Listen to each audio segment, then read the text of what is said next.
बिस्मिल्लाहिर्रहमानिर्रहीम। अस्सलाम वालेकुम। Welcome to my channel MSc Nadia. आज की वीडियो में मैं आपके साथ शेयर कर रही हूँ क्लास 11 ज़ूलॉजी का जो पेपर आज हुआ है उसके MCQs के आंसर और सेक्शन बी सेक्शन सी तमाम तीनों सेक्शन के सोल्यूशन मैं आपके साथ शेयर कर रही हूँ। वीडियो को स्टार्ट करने से पहले आप सबसे रिक्वेस्ट है कि प्लीज़ चैनल को सब्सक्राइब कर लें और बेल आइकन पर जाकर ऑल को प्रेस कर लें ताकि मेरी हर आने वाली वीडियो आपको मिल सके।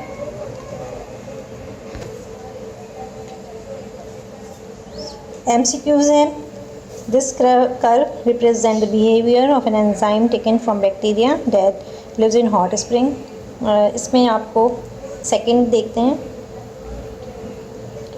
इसमें सेकंड में सही जवाब है एल्वियोली, थर्ड में है सी यूर्जिन और फोर्थ में है स्पायरोमीटर, 5 में है नेचुरल पैसिव इम्यूनिटी। सही जवाब है। जो भी जवाब सही है उस पर ग्रीन नज़र आ रहा होगा, ग्रीन कलर का निशान लगा हुआ है।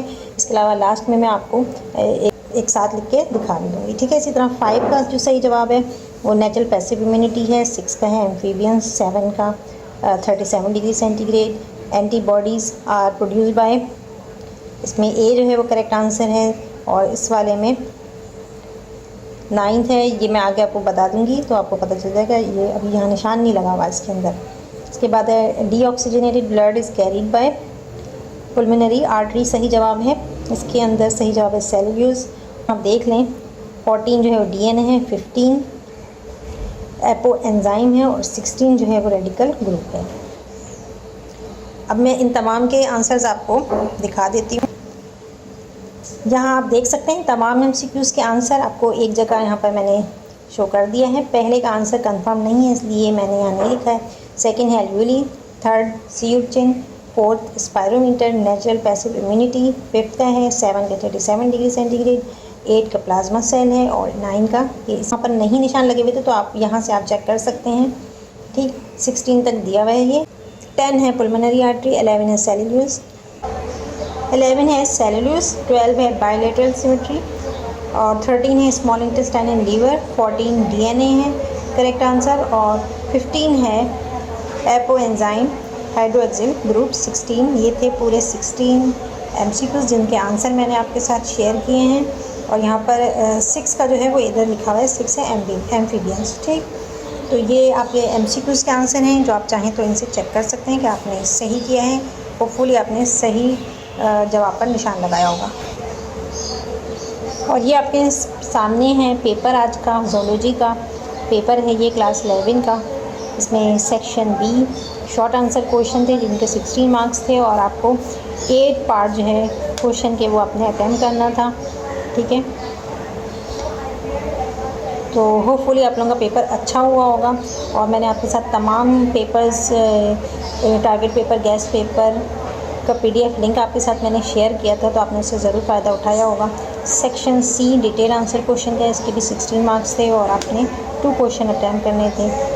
तो ये था ज़ूलॉजी का पेपर। आगे मैं इस आपके सॉल्यूशन भी इस पेपर का आपके साथ शेयर करती हूँ, ठीक है।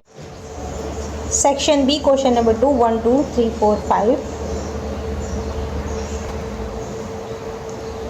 ये इसके पार्ट हैं क्वेश्चन नंबर 2 के। इनके तमाम जो है आंसर आपके सामने ये नज़र आ रहा है, आप चेक कर सकते हैं इससे। होपफुली आपने सही आंसर्स लिखे होंगे पेपर में। इसके बाद है सेक्शन बी क्वेश्चन 2, 7, 8, 9, 10। इसके भी आंसर आपके सामने स्क्रीन पे शो हो रहे हैं।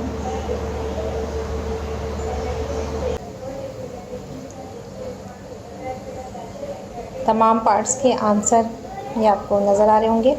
सॉल्व हैं 10, पूरे 10 तक हैं यहाँ पर। इसके बाद नेक्स्ट पेज पे चलते हैं। सेक्शन सी स्टार्ट हो रहा है यहाँ पर। आंसर 3 है, क्वेश्चन नंबर 3 का आंसर है ये, ठीक है। Cytotoxicity, NK cells, T cells, ठीक है। तो आप इसे चेक कर सकते हैं कि आपने सही किया है या नहीं किया। और ज़ूलॉजी सेक्शन सी क्वेश्चन 4 है फाइलम मॉल्यूस्का का जनरल कैरेक्टरिस्टिक आपने लिखने थे और एवोल्यूशनरी एडेप्टेशंस इसके बारे में आपने लिखना था, economical importance and that's it.